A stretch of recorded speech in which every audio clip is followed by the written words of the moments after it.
It's been an interesting offseason for the Tennessee Volunteers, and today we take a deep dive into this team to see what we should expect in 2025. Josh Heupel has had, like I said, an interesting offseason that's been full of change, full of some drama, but they keep moving on. They keep looking towards the upcoming season, and one position in particular has been obviously under the microscope a little bit more than others. Last year was very interesting. It's a 10-3 team that made the college football playoff, averaged almost 36 points per game, 447 yards a game, and the defense obviously played really well too. You lose quite a bit of talent though up front on the defense as well as the offensive line. So you're thinking maybe this will be a different story, but with the way that Tennessee has been able to recruit, you feel like maybe they're in an okay position. You don't necessarily worry about what they have coming back versus what they have to fix or in positional needs. You feel like they've done a pretty good job, and Heupel staff has done a great job, I think, at certain places to be able to get good talent to come in. Now, some of that talent must step up and maybe has to step up earlier than expected. But at the same time, you feel like they've got the right guys in place, and that's kind of half the battle sometimes. Sometimes you just got to get the right guys where they need to be, and it's up to them to do the rest. This is an extremely talented team, and it's a group that, like I said, lost quite a bit of talent. And the NFL draft is probably the biggest culprit to this team. In fact, it is the biggest culprit, then the transfer portal. This is a team that sent a ton of guys to the NFL. You look at your wide receiver position, the running back position, you lose a ton of talent there. You also lose, like I said, a bunch on the offensive line. So losing Brew McCoy, Dante Thornton, Squirrel White, those are three of your top guys. That means that there are opportunities for guys behind them. That being said, we saw those young guys have opportunities in big games. We saw it in the college football playoff. Now, maybe the spotlight was a little too big for them, but they're going to have to step up in a big way. You also lose Nico Iamaleava. We'll talk more about that in depth here in a little bit when we get to the quarterback position. That's been obviously the biggest topic of a conversation. But then you go to the defensive line. Like I said, James Pierce Jr. is gone. Omar Norman Lott, Omari Thomas. You lose a lot of guys that made big time impacts in 2024. Now, the nice thing is, if you're looking at this from a Tennessee fan's perspective, the amount of talent that you lost obviously hurts. But when you look at the amount of talent that you bring in, the lack of names on here tells me that this staff feels confident in their recruiting efforts, that they feel confident in what they're bringing into this team or what they've already brought into this team. They also felt that they didn't have to fill a ton of positions because that talent is ready to play. So you have guys coming in specifically on the offensive line. I don't think you could ever not take an offensive lineman. Same with defensive tackle this year. The defensive tackle position has been a coveted position in the transfer portal the last couple of years, but this year specifically has been one where everybody needs a defensive tackle. Offensive line is the same way. So you bring in guys like Sam Pendleton and Wendell Moe who are expected to step in and compete right away. Joey Aguilar is a nice guy to bring in too. And that's kind of a dramatic storyline, if you will. So we'll talk about more of that in a little bit. You also added depth to your running back room. So if you're a Tennessee Volunteers fan, I think that you should feel fairly confident about where your team is at. Yes, there was plenty of turmoil in the offseason, but to me, it makes a ton of sense that you'd be confident going into this season. There just might be some cautious optimism with that. We'll start with the depth chart. We'll start with the offense and the quarterback position. And the quarterback position has obviously been in the spotlight for a long, long time with Nico Iamaleava's ability to command a lot of the attention, or maybe his camp. That's been a source of drama. And we're not going to dive into the drama necessarily. We're trying to look forward to the next season. But you obviously have the reports that he was going to potentially hold out of the college football playoff.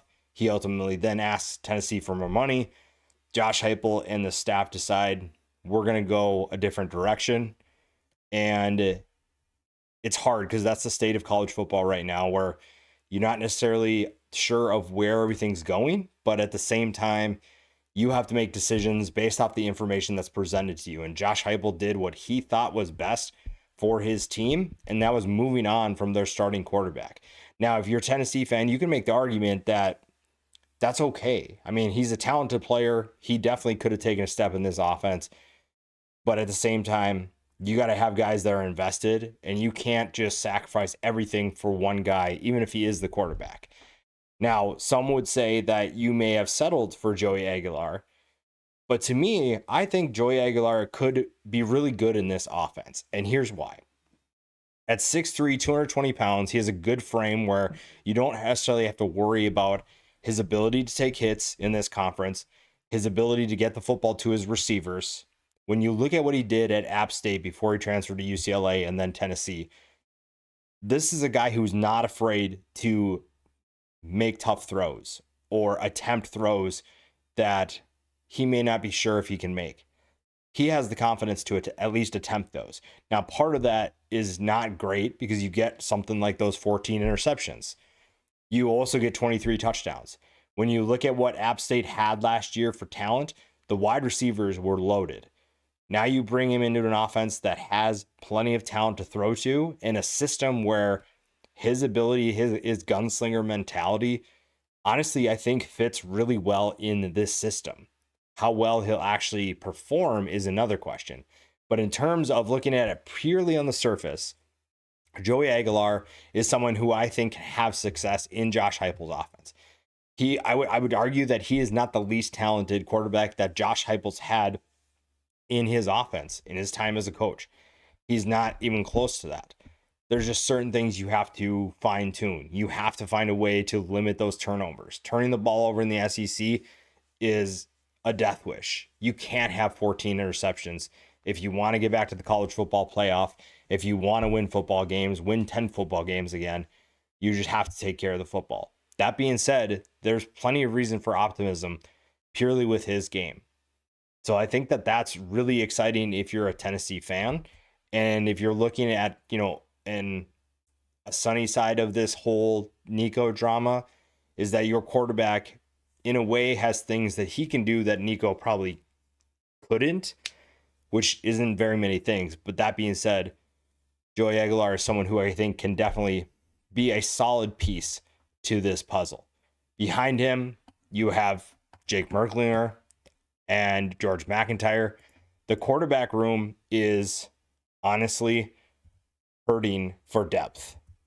And you kind of knew that when the Nico situation started. But then again, you also just lost him and replaced him with one guy. So I don't know how comfortable they feel with the depth of this position. So we'll see what happens going forward. We'll see what they do offensively in terms of scheme. Do they go with a bunch of different, maybe 2 tight end sets? Do you do 12 personnel? Do you do 22 personnel? Because last year we saw a rushing attack that carried the team a lot. And that was with Nico running the offense. So you're not necessarily worried that you don't have the solutions to your problems, but there are new faces that have to step up. Dylan Sampson's not walking back in that door. However, I think Deshaun Bishop and Peyton Lewis are a great way to replace Dylan Sampson. You don't necessarily have to do a 1-for-1. You don't have the talented players on your team to do that right now. You honestly are going to have a 3-man rotation. You'll have Deshaun Bishop, you'll have Peyton Lewis, and you'll have Duke transfer Star Thomas. I think that that's a great rotation for Tennessee. I think that's good depth. I don't think you have to worry about what this offense could be if your passing attack needs some time. Now, the Syracuse game is probably going to make you think, oh, well, we got to get things going right away. But Syracuse has got stuff to work through too. And this schedule, obviously, we'll go into it at the end of the video. Even if you're not worried about Syracuse, in 2 weeks after that, you better be ready to play. So I think the depth at the running back position is good compared to the quarterback position. I think that Deshaun Bishop, had Dylan Sampson not been the starter, Deshaun Bishop and Peyton Lewis would have been extremely productive. I mean, Bishop averaged 6 yards per carry. Peyton Lewis averaged over 5. Doing that in the SEC, you at least have to recognize how impressive that is. Then you bring in Star Thomas, a guy who thrived at Duke, another guy that, again, in this 3-man rotation, you really shouldn't have tired legs. You should have guys that are ready to go.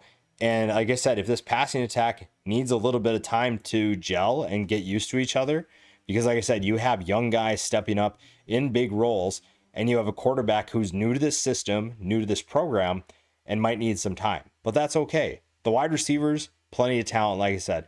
I think everyone's expecting Mike Matthews to take a step this year, really be the guy they expect him to be, a guy who, as a freshman, stepped in and maybe wasn't necessarily ready for the spotlight. But that being said, I think that he has the talent, and I think that now that you know what it takes, you've been in that college football playoff atmosphere, you've been in the SEC, you understand the level you have to reach. And there's something to be said about that. Now, sometimes that spotlight is too bright for some of these guys, but I think in this case, some of these kids just need the opportunity to see, okay, I didn't do what I needed to do. I didn't perform the way I needed to perform for my team, but now I know what it takes. Now I know the level that I need to get to, and then I can make a plan from there. So I think that Tennessee fans are really excited about Mike Matthews still, despite what we saw last year. And a year of experience learning this system is going to be huge. Chris Bozell is a guy who I think will take a step forward as well. You also have guys behind him. You know, Amari Jefferson is someone who could push for that spot as well. He could help Mike Matthews as well too. And you have Braylon Staley kind of in the same position as Matthews. Now the two combined for just 10 catches, just over 100 yards and 2 touchdowns. You need that obviously to improve. The wide receiver position is going to feature some young players. Travis Smith could be part of this.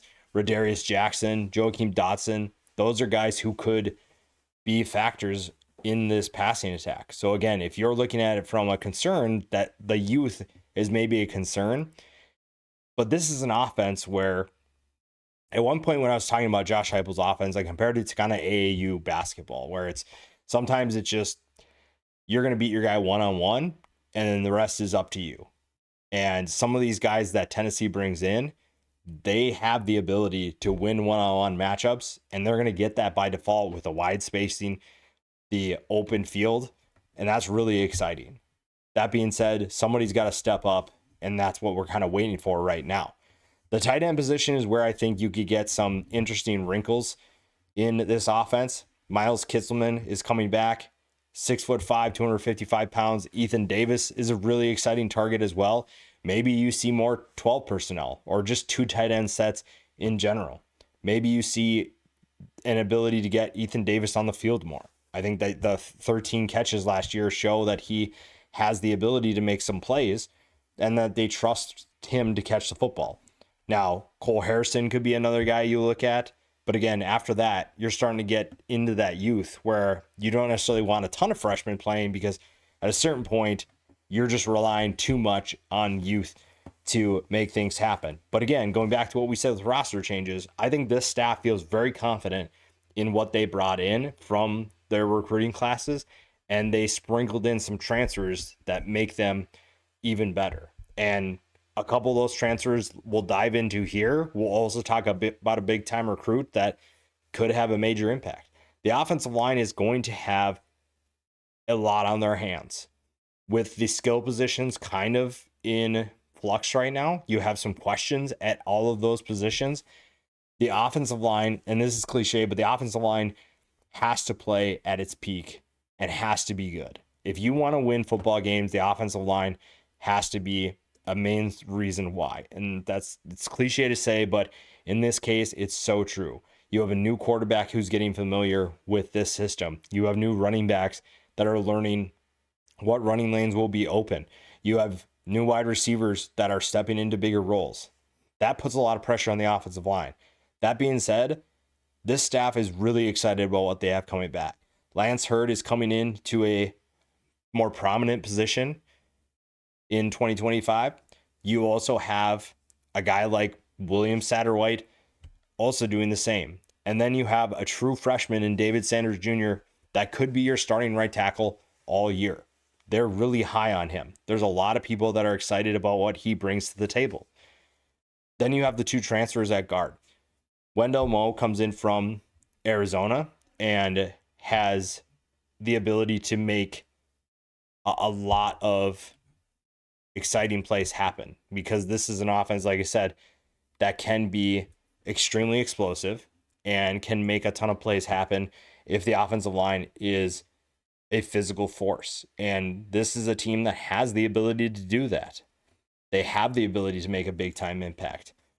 You also bring in Sam Pendleton, who gives you depth. One of the things that we look at when you look at this depth chart here, you'll notice a lack of experience. Brian Grant has good experience. Everybody else has played a combined 5 games. And Sam Pendleton is depth at the center position, that if Satterwhite isn't ready to go, then you put him at center, you put someone else at guard, and then you go from there. So there's definitely some good things with what they brought in. There's definitely depth with what they brought in, and that's really exciting for Tennessee because of the concerns at certain other positions. Again, if this all gels together, this offense will be right back to the excitement levels that we saw a couple years ago, right back to where we expect them to be and what we expect them to do.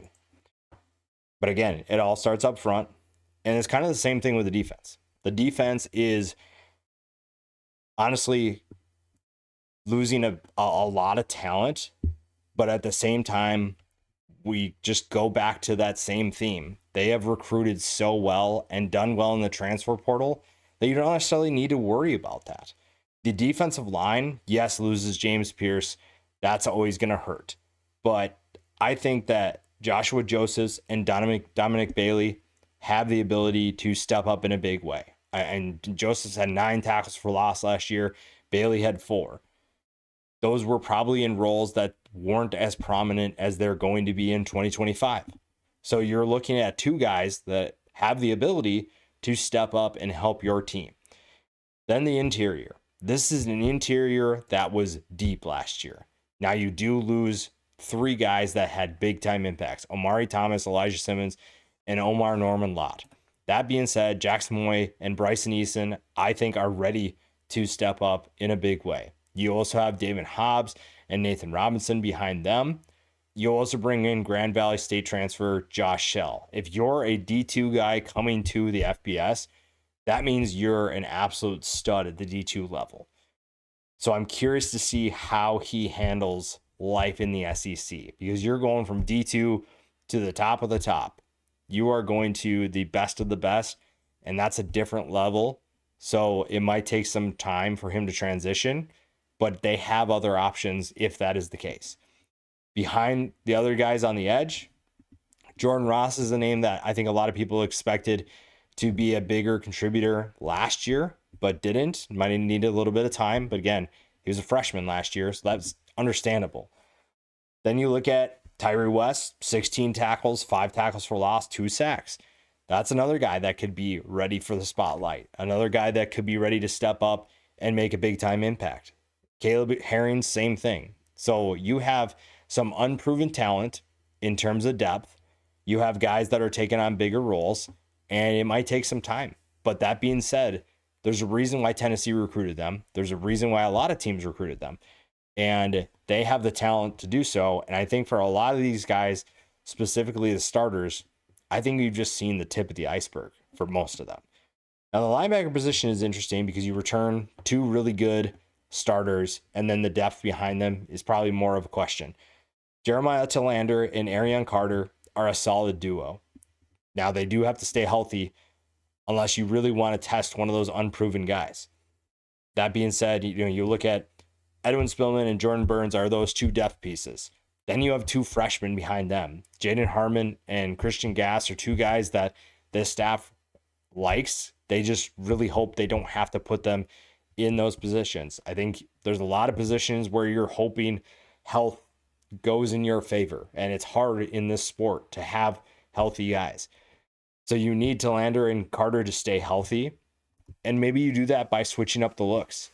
Maybe Joshua Josephs isn't lined up as an edge player. He's lined up a little bit off the ball as an outside linebacker. We'll see what, I mean, you look at what this staff has done. Tim Banks does an incredible job of mixing up his looks and sending pressure from different ways. So you don't necessarily have to win just purely off talent. You can take some of that pressure off of the linebackers. Part of that had to do with the defensive line. So if this defensive line is where we think they need to be, Arian Carter and Jeremiah Telander don't have to make as many tackles like they did last year. They didn't have to make as many plays because of the group in front of them. They were contributors to that, but they also didn't have to make plays because the guys in front of them were doing so much of the work. And it's a reason why this is one of the best offenses or defenses in college football. They stopped some of the better offenses in college football last year. This defense can make plays. You just maybe have some depth concerns because of some of the guys that depart. But the nice thing in college football is that there are names that we're not talking about right now that will step up. So does a guy like Edwin Spillman step up? Does Jordan Burns step up? Do one of these freshmen make a name for themselves? Those are going to be questions that we don't have answers to right now because we haven't seen them play. And that's the exciting part about these deep dives, these preseason previews, is that we don't know some of these guys yet, but we're going to find out really quick. The secondary, I think, is in a good place. The secondary is going to have a lot of continuity. Now, you do lose Jacoby Thomas recently to the transfer portal. I think that one hurt a little bit more than people maybe will let on, but I don't think you lose a ton of talent that is going to make a massive impact on your team. That guy that we were kind of keeping an eye on was Jermon McCoy in terms of the NFL draft. Opposite of him is Ricky Gibson. That gives you a good 1-2 punch at the cornerback position. Jermon McCoy is going to play in the NFL. Ricky Gibson has the ability to play in the NFL. Those are two corners that you need to have back, especially with some of the depth up front being a concern. You have a defensive line that maybe isn't going to get to the quarterback as quickly as they did last year. Those are things that you have to worry about. But if you're a Tennessee fan, you know you have two guys coming back at corner and you feel like you're in a good position. Now, you also did a good job in the transfer portal. You didn't bring in a ton of talent. However, the talent you brought in addressed needs right off the bat. Bringing in Colton Hood, a great way to give you depth. He might even challenge for one of the starting spots. I don't think anybody's beaten Jermon McCoy. I think he's the starter for sure. But I think there's competition behind Ricky Gibson. I think there's the ability to be part of rotation, and sometimes you're going to need that. Jalen McMurray coming in from Temple, I think that his numbers aren't going to blow you away, but he is someone that's definitely an SEC talent that can be a contributor for them as well. The safety position went through a little bit of transition. That's kind of expected with what we just talked about. Andre Turrentine is going to be a really interesting guy coming back. Had a solid year in his experience. And Andries Farouk takes over for Jacoby Thomas. So he is someone that takes on a bigger role. Maybe Caleb Beasley is someone that has to do that. We don't really know with that position right now. That's part of the competition. Part of the competition is showing that you can handle it and you can handle life in the SEC. And sometimes that spotlight's too big for people.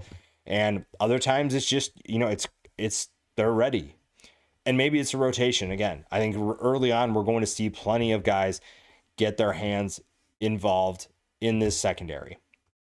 Boo Carter at the nickel position or the star position, a great name, first of all, but this is a guy who's going to make an impact in the secondary, but also as a returner. You feel like you have a very good player in Boo Carter, another young guy that stepped up in a big way. When you look at some of these guys last year, you had some young players that had to be thrust into roles that they maybe weren't ready for, but then they got a full year of experience. They had to lick their wounds and realize, okay, this is what it takes.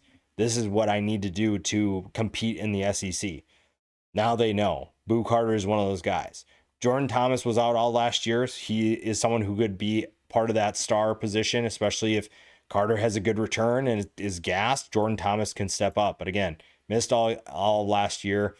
He's played 25 games in his career, though, so he's an experienced player that could have a big-time impact. Other guys that could step up, Jackson Matthews is a young guy who I think that they're excited about what he can do.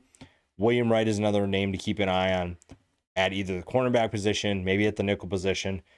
So the secondary doesn't really have a ton of concerns, even with some of the departures. The secondary is a group that I think has to step up because of the turnover up front. Part of their success had to do with the turnover, or the guys that they lost, I should say. The guys up front made their life very easy, and sometimes that's going to give you a lot of opportunities to make plays happen because you don't have to cover for as long. Maybe they have to cover longer this year. Maybe they have to make more plays. But that being said, this is a group that I think has the ability. They kind of grew up last year. They figured out who they needed to be, and that's how they won football games. Young guys stepped up, matured, and now they're ready to be that experienced group that has that maturity and can handle adversity maybe a little bit better than we saw them do in 2024. And that's talking about a 10-win team. Now, winning 10 games this year is going to be tough. Again, when you play in the SEC, it is not a given that you're going to just win 10 games. Winning 10 games is a major accomplishment, and that's why a lot of people are excited about Josh Heupel's ability to get this team back. The over-under currently for them this year set at 8.5. The ceiling I have is 10-2, and maybe I'm wrong on that, but I think the quarterback position and the amount of turnover they have on both lines of scrimmage make this a little bit tough to go over 10-2. 7-5 is the floor, but again, 7-5 is the bottom falling out. Like I said, this is when everything is going wrong. I'm not saying this is what's going to happen, but to me, 7-5 is if they're just struggling. The Syracuse game right off the bat is a big one. That's a statement game for this team, and I think that they have the ability to win that game because Syracuse has so much turnover as well, and probably more turnover at key positions than Tennessee necessarily does. And the talent they brought in isn't going to be probably rated as high as Tennessee brought in. Then you have Eastern Tennessee. You don't really have to worry about them. You just have to make sure you look good enough for that next game. Playing Georgia early in the season is a brutal way to start your year, plain and simple, because everything else speaks to the talent that Tennessee has and speaks to the success they can have. This is a team that can start 4-1 easily. I just don't see a way that they start 5-0. Georgia is a team that is on a mission. They are looking to avenge their disappointing finish in 2024. And right now they feel like they're in a better position than Tennessee.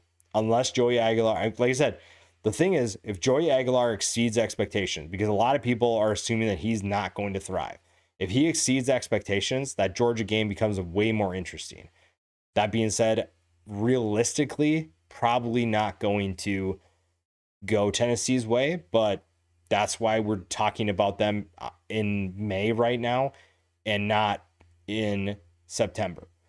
UAB and Mississippi State are wins to me. I don't think I have any concerns. Even if Mississippi State is better, Tennessee is the better team. Then you get a little bit of a break before, honestly, what could be a tough stretch.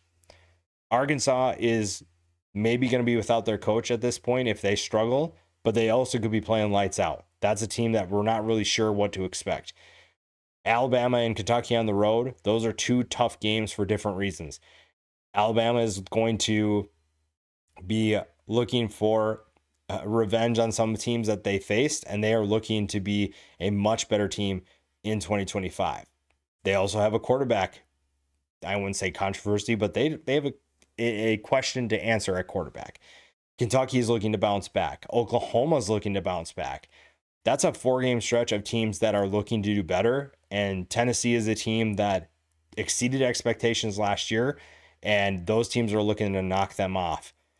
Then you get another week off, and the last 3 games, you go New Mexico State, at Florida, Vanderbilt. Florida could be maybe a top 10 team, according to some, but we don't really know.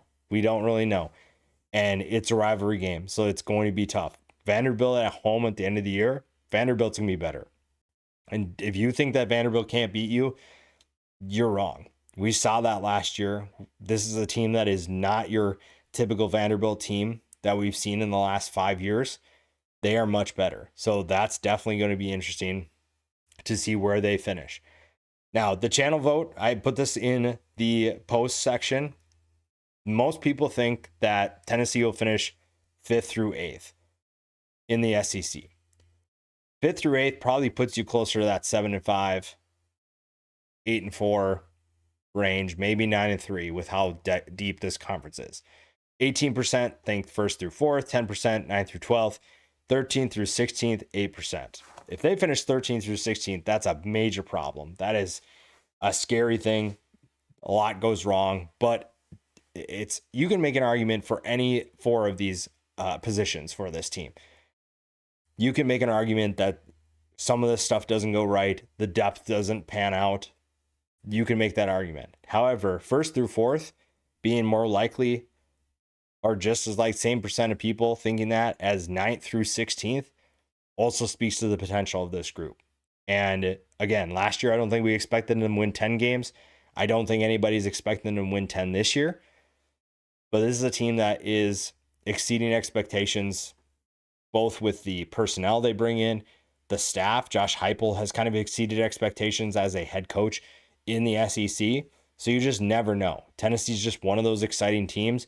You have a unique offense. You had the drama. And what a storyline it would be if you could find a way to win 10 games for the second consecutive season.